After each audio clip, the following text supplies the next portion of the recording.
ठीक है। देखिए आपको मालूम है कि जो शेयर्स होते हैं वो दो तरीके के होते हैं। नंबर एक इक्विटी और नंबर दो प्रेफरेंस शेयर्स।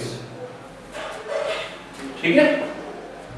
तो आपने आज तक इशू तो आपने सीखा है, issue of equity share, issue of preference shares, लेकिन आपको मालूम होना चाहिए कि इक्विटी शेयर्स का रिडम्पशन कभी नहीं होता। तो इसलिए रिडम्पशन आप इक्विटी का कभी नहीं पढ़ेंगे कभी भी किसी भी क्लास में, क्योंकि इक्विटी शेयर होल्डर्स के पैसे तब लौटाए जाते हैं जब कंपनी लिक्विडेट होती है, जब कंपनी बंद हो जाए, क्लोज हो जाए, डिसॉल्व हो जाए, तो ये वाइंडिंग ऑफ कंपनी में ही शेयर होल्डर्स के पैसे लौटाए जाएंगे, अदरवाइज लौटाए नहीं जाते। ये आपको पढ़ने को मिलेगा आईपीसीसी ग्रुप सेकंड पेपर में, एडवांस अकाउंटेंसी। ठीक है। प्रीफरेंस शेयर कैपिटल का रिडम्पशन होता है बिल्कुल वैसे ही जैसे, अगर डेब्ट्स की बात करूं तो जैसे डिबेंचर्स का इशू भी होता है और रिडम्पशन भी होता है। ये बातें क्लियर हो गई आपको? ठीक है। सीपीटी सिलेबस में इशू ऑफ डिबेंचर है, रिडम्पशन डिबेंचर नहीं है। रिडम्पशन डिबेंचर का थोड़ा सा पार्ट आपको पढ़ने को मिलेगा IPC group second advance accountancy. ठीक है। लेकिन आप ये इसे इंपॉर्टेंट माने कि प्रेफरेंस शेयर कैपिटल जो है रिडम्पशन, ये इंपॉर्टेंट है, ये सीपीटी में भी आएगा और आईपीसीसी में भी आता है। अगर आपने ग्रुप 1 भी तैयार करेंगे तो भी आएगा ये, क्योंकि वहां पर भी कंपनी अकाउंट्स है, तो वो मानते हैं कि सीपीटी आपको प्रिपेयर्ड है। तो इसलिए कई बार आईपीसी ग्रुप 1 में रिडम्पशन प्रेफरेंस शेयर का क्वेश्चन आ चुका है और बच्चे आईपीसी की तैयारी करते समय आईपीसी का सिलेबस तैयार कर लेते हैं, सीपीटी भूल जाते हैं और फिर दिक्कत होती है। ये पॉइंट मिक्स होकर आता है। मीनिंग का मतलब क्या है कि प्रेफरेंस शेयर्स की जो लायबिलिटी आ गई है उसको रिपे करते हैं। देखिए जब आप इशू करते हैं तो आप ये भी बताते हैं कि इसका रिडम्पशन कब होगा। तो ये मान लीजिए ये इशू है 1 साल बाद, 2 साल बाद, 3 साल बाद, 4 साल बाद, 5 साल बाद, मैक्सिमम इंडियन कंपनी एक्ट के अनुसार 20 साल, 20 इयर्स में रिडम्पशन करना कंपलसरी उसके बाद में। तो जो भी आपकी टर्म्स ऑफ इशू होती है कि 5 साल बाद रिडम्पशन करेंगे, तो 5 साल बाद यहां पर आपने उसका पैसा लौटाना है। तो रिडम्पशन का मतलब है रीपे, वापस लौटाना पैसा। तो जो इशू की एंट्री होगी उसका रिवर्स एंट्री यहां पर हो जाएगी। इसे कहते हैं discharge of liability of preference shares by repaying them amount redeemable on preference shares, amount redeemable on redemption of preference shares. अच्छा, कई बार हम ये वादा करते हैं हम प्रीमियम पर ज्यादा लौटाने का। कई बार क्या वादा करते हैं कि हम प्रीमियम पर ज्यादा पैसे, जब रिडम्पशन होगा तो प्रीमियम के साथ लौटाएंगे।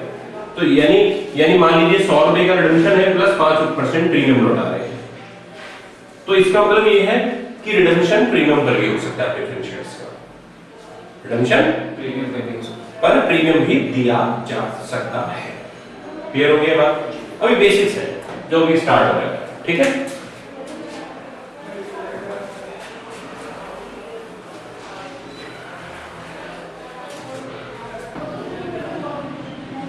मैक्सिमम पीरियड कितना है? Maximum period as per company act 1956 it is 20 years। क्या इररिडीमेबल प्रेफरेंस शेयर इशू हो सकते हैं? As per Indian company act ऐसे प्रेफरेंस शेयर जो कभी रिडम्पशन ना हो। देखिए जरा, आपने इशू करा इशू ऑफ प्रेफरेंस शेयर्स और रिडम्पशन उसमें कभी है ही नहीं, तो ऐसा as per Indian company act not allowed. क्या है? यानी आप कोई भी शेयर ऐसा इशू नहीं कर सकते जिसका रिडम्पशन ना हो। आपको compulsory redeemable preference share issue करने पड़ेंगे और उसकी लाइफ होगी 20 इयर्स। यानी अगर एक क्वेश्चन आ जाए कि 21 इयर्स में रिडेम्पशन है, तो पहले तो as per Indian company act ये इशू नहीं हो सकता, पर अगर इस शेयर को आपसे पूछा जाए क्या है, तो हम बोलेंगे इसे इररिडीमेबल। 21 साल में भी रिडीमेबल 20 इयर्स तक ही होते हैं। ठीक है ना, क्लियर है?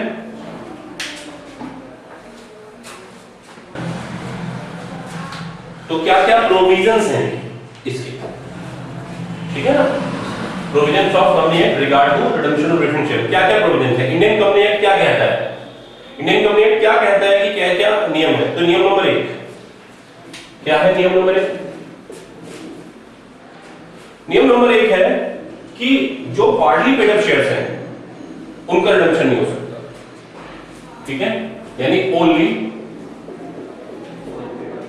Fully paid up shares, only fully paid can be redeemed. तो इसका मतलब यह है कि पहले अगर पार्टली पेड अप है तो उन्हें फुल्ली पेड अप बनाना पड़ेगा और उसके बाद ही उनका रिडम्पशन किया जा सकता है। ये बात क्लियर हो गई? अब how to redeem?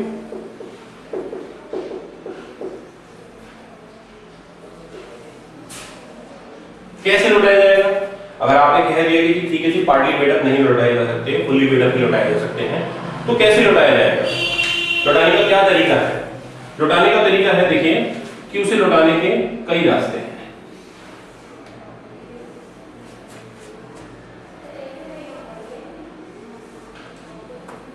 Section 80 of Indian company act क्या कहता है? सेक्शन 80 इंडियन कंपनी एक्ट कहता है कि आप जब लौटाएंगे तो आप एक काम कीजिए कि जो शेयर्स आपने लौटाने हैं उतने की वैल्यू के बराबर आप शेयर इशू कर दीजिए। यानी पहला रास्ता तो यह है कि फ्रेश इशू ऑफ शेयर्स, आप शेयर्स फ्रेश इशू कर दो, कोई भी शेयर किसी भी जितने की आप, पहला रास्ता यह है कि फ्रेश इशू ऑफ शेयर्स। पहला रास्ता क्या है? Fresh issue of shares. Fresh issue of shares यानी कि नए इशू कर दो शेयर जितने आपने लौटाए। करेक्ट है। क्यों है? इसके पीछे भी लॉजिक है। लॉजिक क्या भी बातें बताते हैं। दूसरा है कि आप इशू नहीं करना चाहते, मत करो इशू, वो कह रहा है। फिर दूसरा रास्ता यह है कि आप transfer available profits to CRR। कहता है जो आपके पास प्रॉफिट अवेलेबल है, जो फ्री है डिस्ट्रीब्यूटेबल है टू शेयर होल्डर्स, वो CRR में ट्रांसफर कर दो। CRR बोले तो कैपिटल रिडम्पशन रिजर्व। क्या है? Capital redemption reserve. यानी आप ये मत कीजिए, आप इसी वैल्यू के बराबर CRR में पैसा ट्रांसफर कर दो। ये बात क्लियर हो गई? अब इसकी गारंटीज क्या होगी पहले मैं ये बताऊंगा, फिर इसकी गारंटी क्या होती है ये बताऊंगा, तीसरा रास्ता उसके बाद बताऊंगा। इसकी गारंटी आप बहुत अच्छे से जानते हैं, जो अभी सीबीटी में आपने इशू ऑफ शेयर चैप्टर में पढ़ रखी है, और इससे पहले आपकी अपनी जो 12th क्लास थी उसमें भी इशू ऑफ शेयर की पढ़ रखी है। तो आप जानते हैं उसकी एंट्री क्या होती है? Allotment account debit to share capital account. अगर आप लम सम में शेयर इशू कर रहे हैं, इंस्टॉलमेंट में कर रहे हैं तो इंस्टॉलमेंट वाली एंट्री आपको सिखा चुके हैं। करेक्ट है? और अगर आप CRR में पैसा ट्रांसफर कर रहे हैं तो क्या होगा? तो इसके लिए एंट्री है कि जो आपकी फ्री प्रॉफिट्स हैं, क्या है? फ्री प्रॉफिट्स, उनको डेबिट कर दो आप। फ्री प्रॉफिट्स कौन से होते हैं वो मैंने आपको लिस्ट दे रखी है अपने डॉक्यूमेंट में। ठीक है? तो फ्री प्रॉफिट्स जैसे कि जनरल रिजर्व, जैसे कि प्रॉफिट लॉस अकाउंट का क्रेडिट बैलेंस, ये सब फ्री प्रॉफिट्स है। जैसे कोई रिजर्व फंड, ये सब फ्री प्रॉफिट्स है। पर फ्री प्रॉफिट्स में सिक्योरिटी प्रीमियम अकाउंट नहीं है, ये बात याद रखिएगा। सिक्योरिटी प्रीमियम अकाउंट नहीं है, कैपिटल रिजर्व भी नहीं है। फ्री प्रॉफिट्स वो जो अवेलेबल फॉर डिविडेंड है। अवेलेबल फॉर डिविडेंड कौन से होते हैं? रेवेन्यू नेचर वाले। और फ्री प्रॉफिट्स वो हैं जो रियलाइज्ड है, अनरियलाइज्ड नहीं। जैसे रिवैल्यूएशन रिजर्व अकाउंट होता है, वो फ्री प्रॉफिट्स है लेकिन अनरियलाइज्ड है। ठीक है, कई चीजें आप लोगों के लिए जिंदगी में नहीं है, हम इस पूरे लेक्चर में कई बार रिपीट करेंगे तो आपको समझ में आ जाएगा। सही है, तो फ्री प्रॉफिट्स के भी लिस्ट में अभी इसी बोर्ड पर लिखने वाला हूं, तो फिलहाल अभी समझाने के लिए आपको लिख दिया है free profits debit to CRR account यानी कैपिटल रिडम्पशन रिजर्व अकाउंट। ध्यान से सीखिए, ये सीपीटी में तो नहीं है पर आईपीसीसी में है। सीपीटी में आपके ऑब्जेक्टिव टाइप क्वेश्चन आएंगे जी, तो गारंटी तो बनानी नहीं पड़ेगी आपको, पर आईपीसीसी में आपको ये मालूम होना चाहिए। ठीक है, क्लियर है? करेक्ट हो गया, या तो ये या ये। अब इसके बाद तीसरा ऑप्शन भी सेक्शन 80 बोलता है, सेक्शन 80 तीसरा ऑप्शन भी बोलता है। सेक्शन ऑप्शन क्या है?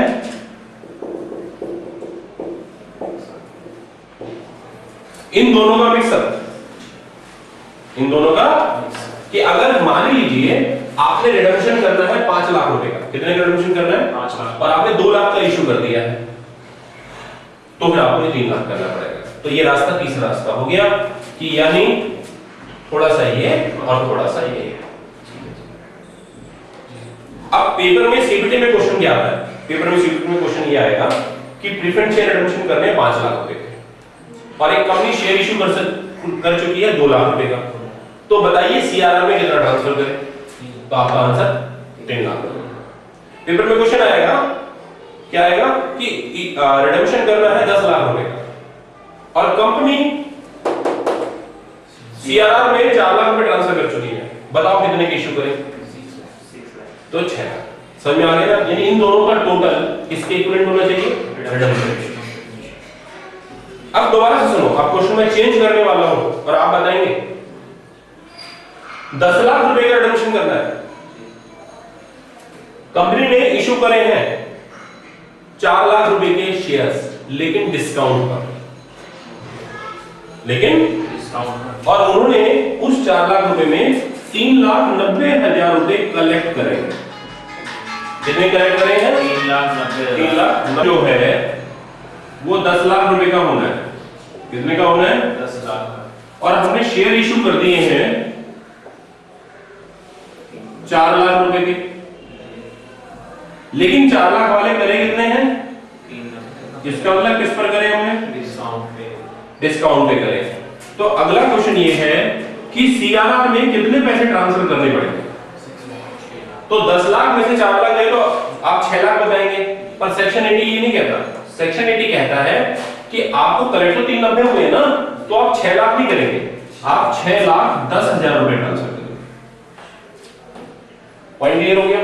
दोबारा से देखिए, केस फर्स्ट था, केस सेकंड देखिए आप। केस सेकंड है कि हमने प्रीमियम पर इशू करा। किस पर इशू करा? प्रीमियम पर। और 4 लाख वालों की जगह हमें मिले हैं 4,50,000। कितने मिले हैं? 4,50,000। तो अब मुझे सीआर में कितने ट्रांसफर करने चाहिए? 5,50,000। तो आप कहेंगे 5,50,000, पर सीआर कहते हैं नहीं 6 लाख रुपए। एक्चुअली वो नॉमिनल वैल्यू काउंट करता है। क्या काउंट करता है वो? Nominal value. यानी वो ये कहता है रिडम्पशन की नॉमिनल वैल्यू कितनी है? 10 लाख। तो इशू की नॉमिनल वैल्यू कितनी है? इसमें इशू की नॉमिनल वैल्यू 4 लाख है, लेकिन करेक्ट कम हुआ है इसलिए आपको ज्यादा ट्रांसफर करने चाहिए। इसमें इशू की नॉमिनल वैल्यू कितनी है? 4 लाख। ये तो प्रीमियम पर है ना, इशू की नॉमिनल वैल्यू तो 4 लाख है, तो आपको ट्रांसफर करना पड़ेगा 6 लाख, क्योंकि जो फालतू पैसा है वो तो सिक्योरिटी प्रीमियम में ट्रांसफर हुआ है। समझ में आ गया आप लोगों को? दोबारा से बता रहा हूं, सेक्शन 80 क्या कहता है कि आपको ये जज करने के लिए नॉमिनल वैल्यू देखनी चाहिए। आपने रिडम्पशन कितने का करना है, उसकी नॉमिनल वैल्यू क्या है? 10 लाख। कितनी है? 10 लाख। भाई नॉमिनल वैल्यू, नॉमिनल वैल्यू कितनी है? 10 लाख। तो 10 लाख रुपए में से 4 लाख रुपए का इशू कर दिया। अगर 4 लाख का 4 लाख में इशू हुआ है तो आप 6 लाख रुपए ट्रांसफर करेंगे। कितने ट्रांसफर करेंगे? 6। अगर 10 लाख का आपने डिस्काउंट पे इशू करा है तो इशू तो 4 लाख का करा है, पर रिडम्पशन 10 लाख का कर रहा है। इशू जो करा 4 लाख पर, लेकिन डिस्काउंट पर करा है, तो कलेक्ट तो 390 हुआ है, तो आपको ज्यादा पैसा भेजना पड़ेगा। समझ में आ गया?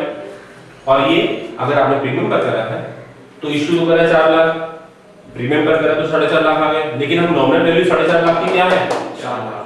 4 लाख, तो इसलिए आपसे 6 लाख ट्रांसफर करेंगे। समझ में आ गया? उतार दीजिए।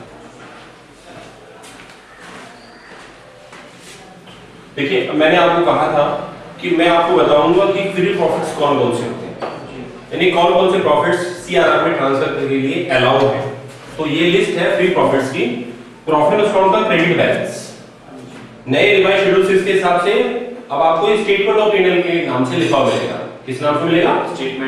Statement of P&L। अकाउंट नहीं बोलेंगे क्योंकि वो स्टेटमेंट है ना कि अकाउंट है। अकाउंट और स्टेटमेंट में क्या फर्क होता है? पेपर में क्वेश्चन आ सकता है। तो स्टेटमेंट किसी भी तरीके से बनाई जा सकती है, पर अकाउंट जो होता है वो टी शेप अकाउंट होते हैं। कैसे होते हैं? टी शेप, जिसका लेफ्ट हैंड साइड डेबिट्स को रिप्रेजेंट करता है और right hand side credit side को रिप्रेजेंट करता है। मैंने आपको बोला था कि मैं बताऊंगा कौन से प्रॉफिट्स फ्री होते हैं और कौन से प्रॉफिट्स फ्री नहीं होते हैं। ये मैंने यहाँ पर बोर्ड पर लिख दिए हैं, तो आपको पहले तो लिस्ट दे रहा हूँ, डॉक्यूमेंट्स में भी है, वहां से आप उतार लीजिएगा। समझा रहा हूँ कि ऐसा क्यों है।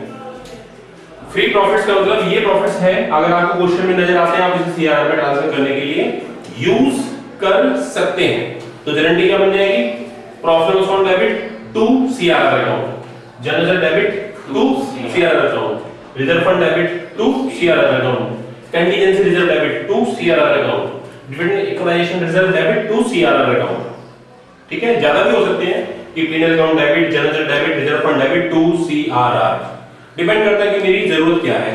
क्या इस बैलेंस से मेरा काम नहीं चल रहा तो मैं जनरल से निकाल लूंगा और बाकी फंड से निकाल सकता हूं।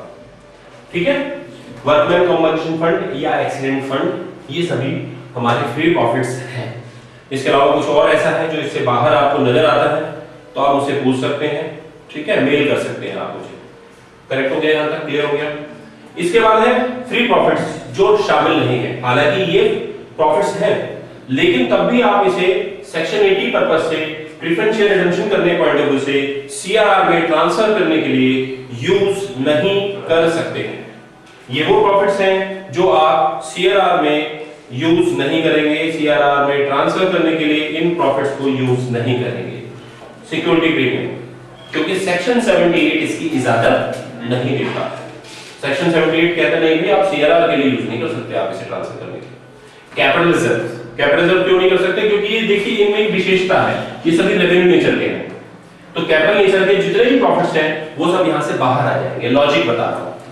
तो कैपिटल नेचर का कैपिटल रिजर्व है इसीलिए। ठीक है, प्रॉफिट्स प्रायर टू इनकॉर्पोरेशन, ये क्या होता है? ये आपको आईपीसीसी में ग्रुप 1 में पढ़े मिलने को मिलेगा। ये चैप्टर है तो ये वहां हम पढ़ाते हैं। देखिए ये पार्टनरशिप फर्म है एबी की, 1 जनवरी को, और 1 जुलाई को उन्होंने प्राइवेट लिमिटेड कंपनी बना ली या पब्लिक लिमिटेड कंपनी बना ली। तो यहां तक तो पार्टनरशिप फर्म थी, यहां तक कंपनी हो गई। तो ये जो प्रॉफिट्स हैं ये इनकॉर्पोरेशन से पहले के प्रॉफिट्स हैं, तो इसे बोलते हैं प्रॉफिट्स प्रायर टू इनकॉर्पोरेशन। ये कैपिटल नेचर के माने जाते हैं बाद में अकाउंटेंसी में। समझ में आ गया आप लोगों को? ठीक है, अकाउंटिंग स्टैंडर्ड में। फिर इसके बाद प्री इक्वेशन प्रॉफिट्स, इनमें भी यही है, प्री इक्वेशन प्रॉफिट्स, इक्वेशन से पहले के profits. Share for future account capital nature का होता है। इस प्रोविडेंट फंड में जो पैसा है उसको भी नहीं कर सकते, कैपिटल नेचर के होते हैं। रिस्पांसिबिलिटी पे करना है किसी को। Investment fluctuation fund, allowance fund या रिजर्व, इनको भी आप फ्री प्रॉफिट्स नहीं मान सकते क्योंकि ये एसेट साइड में इन्वेस्टमेंट्स हैं, उनके लिए बनाया हुआ है। ठीक है, इसके अलावा डेवलपमेंट रिबेट रिजर्व, ये सब फ्री प्रॉफिट्स नहीं है, इनको सीआरआर के लिए यूज ना किया जाए। करेक्ट हो गया? आप इसे उतार दीजिए, फिर इसके बाद मैं इसे रद्द कर दूंगा।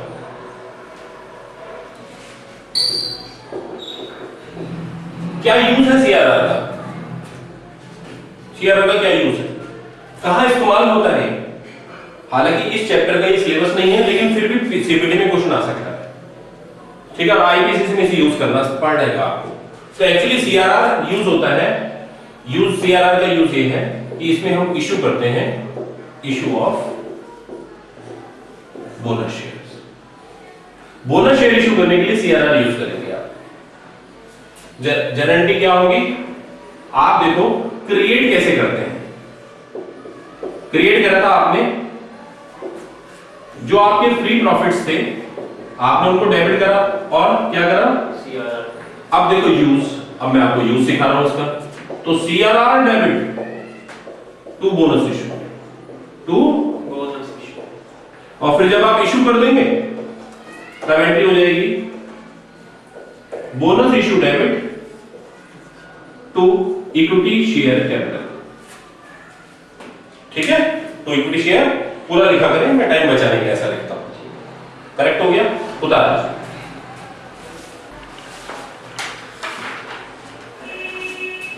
तो वापस चैप्टर पर आते हैं कि प्रेफरेंस शेयर का रिडम्पशन करना है। How to redeem, how to redeem. तो इसको मैंने बताया था कि इसको या तो कर सकते हैं either by issue of fresh का मतलब नए। ये मैं क्यों लिखता हूं या किताबों में क्यों लिखा हुआ है कि पहले से जो एग्जिस्टिंग शेयर्स हैं कहीं आप उसको ना मान लें, उसके एक्स्ट्रा, उसके अलावा। तो issue of fresh shares, equity या प्रेफरेंस। ठीक है, और दूसरा क्या था? दूसरा था हमारा ट्रांसफर, कि अगर आप इशू नहीं करना चाहते तो जो फ्री प्रॉफिट्स उन्हें CRR में ट्रांसफर कर दो। ठीक है, दूसरा था ट्रांसफर ऑफ, दूसरा बता रहा हूं मैं आप लोगों को, दूसरा transfer of free profits to CRR। और मैंने आपको बता दिया कि फ्री प्रॉफिट्स कौन से होते हैं, और ये भी बता दिया कि इसकी गारंटी क्या होती है। गारंटी बता चुका हूं, free profit debit to CRR account क्या है, free profit amount debit to CRR, और शेयर इशू करने की गारंटी आती है। तीसरा रास्ता क्या था? कॉम्बिनेशन 1 and 2, इन दोनों का कॉम्बिनेशन। अब क्वेश्चन ये राइज होता है कि ये कितना अमाउंट होना चाहिए, तो इसका जवाब है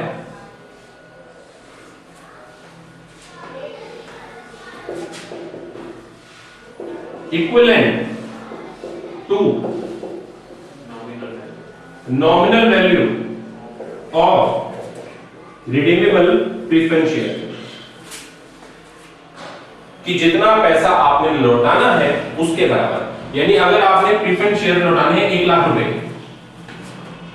ठीक है, तो या तो ये 1 लाख रुपए के हो नॉमिनल वैल्यू के, या 1 लाख रुपए के ये हो, या इन दोनों का टोटल 1 लाख के बराबर।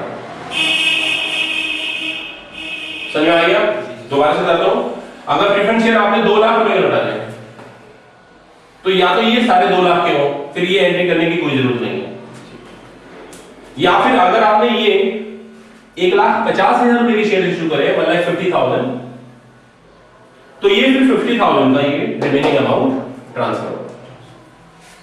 ये बात क्लियर है? करेक्ट है? Yes sir. थोड़ा सा आगे चले कि जो फ्रेश इशू होते हैं ये 3 तरीके से हो सकते हैं, पार पर, प्रीमियम पर और डिस्काउंट पर। तब क्या ध्यान रखना है, अगर पार पर हुए तो कोई दिक्कत नहीं है, प्रीमियम पर हुए तो फेस वैल्यू ध्यान रखनी है कि जो प्रीमियम अमाउंट है वो तो प्रीमियम में जाएगा। ठीक है, तो मान लीजिए प्रेफरेंस शेयर्स हैं, मान लीजिए प्रेफरेंस शेयर 3 लाख रुपए के लौटाने हैं। कितने के लौटाने हैं? 3 लाख।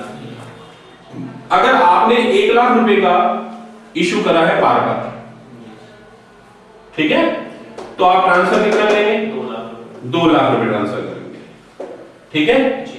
दूसरा केस 3 लाख रुपए का रिडम्पशन करना है, पर आपने ये 1 लाख वाले 1,10,000 में इशू करें, ये कैपिटल है, ये प्रीमियम है, तब आप फ्री प्रॉफिट में कितने ट्रांसफर करेंगे? तब भी 2 लाख ट्रांसफर करेंगे।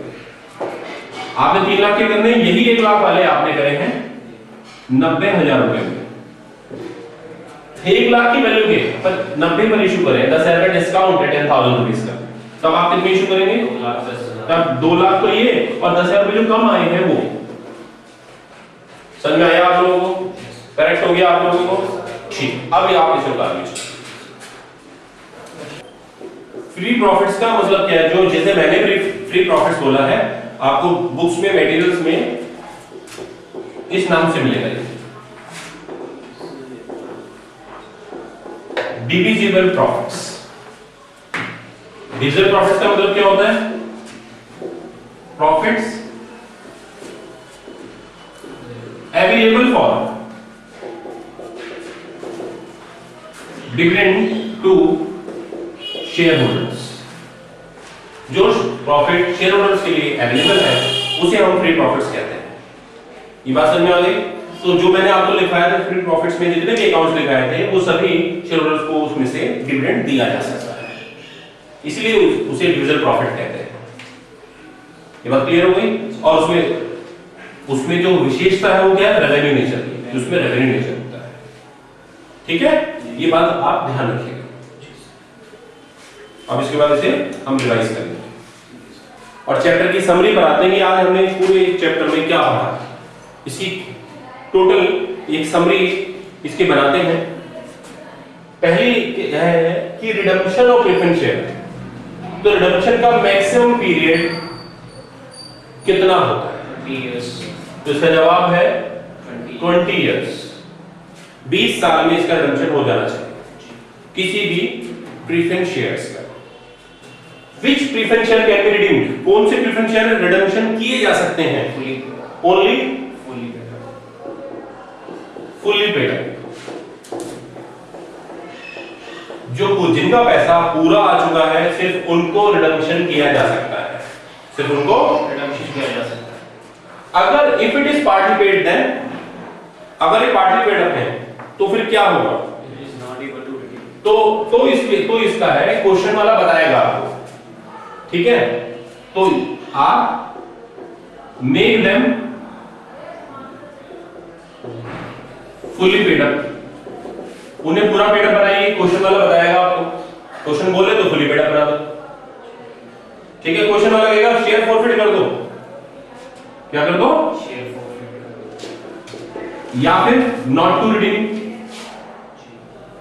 उसे रिडीम मत करो, या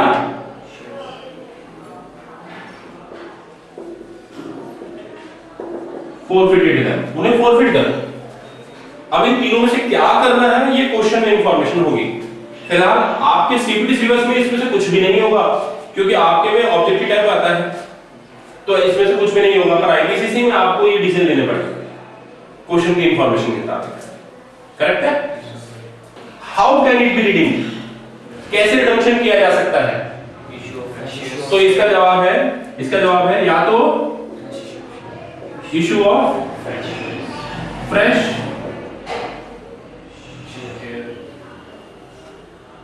ठीक है शेयर्स, चलिए शेयर्स, या फिर transfer of divisible profit to CRR, या combination of issue first and second. थोड़ा सा ये लेकिन इन सब का जो वैल्यू होनी चाहिए वो किसके बराबर होनी चाहिए? Equal to nominal value of redeemable preference share capital. क्या पर्पस है इस सब का? क्यों करते हैं ऐसा? What is the purpose? ऐसा करना क्यों जरूरी है? डायरेक्ट रिडम्पशन क्यों नहीं कर देते हैं? इसके पीछे पर्पस क्या है? इसके पीछे पर्पस क्या है? हम डायरेक्ट रिडम्पशन क्यों नहीं कर देते? हमें ऐसा क्यों करना पड़ता है? इसके पीछे लॉजिक क्या है? इसके पीछे लॉजिक ये है, इधर देखो आप सब लोग, कैपिटल इम्प्लॉयड फार्मूला क्या होता है